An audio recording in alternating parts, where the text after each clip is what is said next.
la mort, nous vaincrons. Simple observateur, mais en tant que témoin privilégié de l'histoire en marche, en tant que Marocain, que le Burkina Faso a accueilli, adopté, nourri et transformé.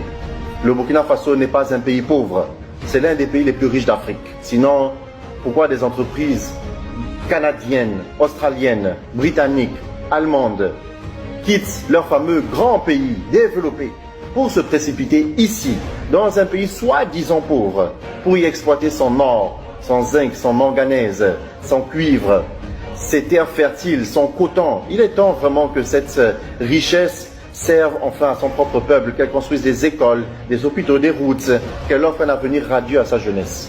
Depuis 2015, le Burkina a été confronté à ce qu'il y a de plus horrible dans la vie d'un être humain.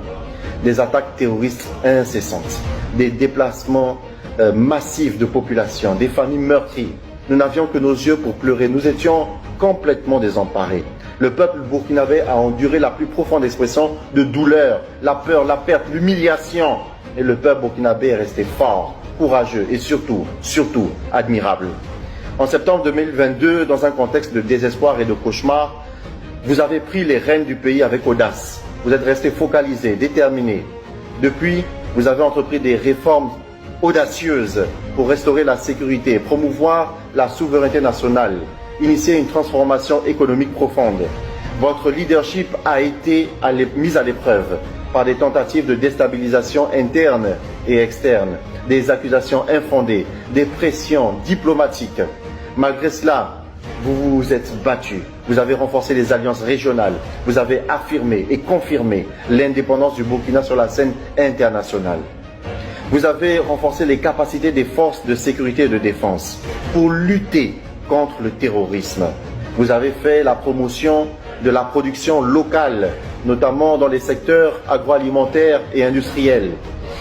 Vous avez mis en marche une dynamique audacieuse de lutte contre la corruption, la réduction des privilèges des hauts fonctionnaires et la promotion de la transparence.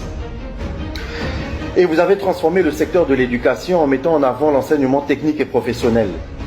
Quelle vision, quelle bravoure. Comment ne pas vous exprimer notre solidarité, capitaine Traoré.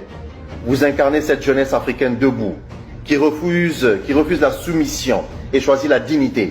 Vous marchez dans les pas de Thomas Sankara, le leader assassiné par des lâches qui ont vendu leur pays et sacrifié toute une génération.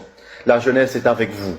Cette génération intègre, éveillée, qui rejette la lâcheté, la trahison et l'incompétence. L'Afrique est avec vous, du nord au sud, du Sahel aux côtes de l'Atlantique, du Nil au fleuve Sénégal. Les cœurs battent à l'unisson pour la souveraineté, la justice et la paix. Et moi, Marocain de naissance, burkinabé de cœur, je vous le dis avec fierté. Par ma voix, la jeunesse marocaine est avec vous. Cette jeunesse qui, comme vous, aspire à une Afrique forte, unie, libre, qui n'a plus besoin d'espérer qu'on lui accorde un visa pour une soi-disant vie meilleure ailleurs. Monsieur le Président, vous n'êtes pas seul. Nous sommes des millions à croire en vous, en votre vision, en votre détermination. Nous sommes des millions à marcher à vos côtés, à bâtir ensemble l'avenir que mérite le Burkina Faso et tout notre continent. Monsieur le Président, je suis fier de contribuer activement à cette renaissance nationale. Avec mon centre César Expertise, nous apportons notre contribution dans la dynamique de la révolution. Le chemin est encore long, mais avec intégrité et surtout solidarité, le Burkina émergera plus fort et plus uni. Vous nous avez donné de l'espoir. Et donc, que Dieu vous bénisse et que Dieu bénisse tout le Burkina Faso. La patrie ou la mort, nous vaincrons. Simple.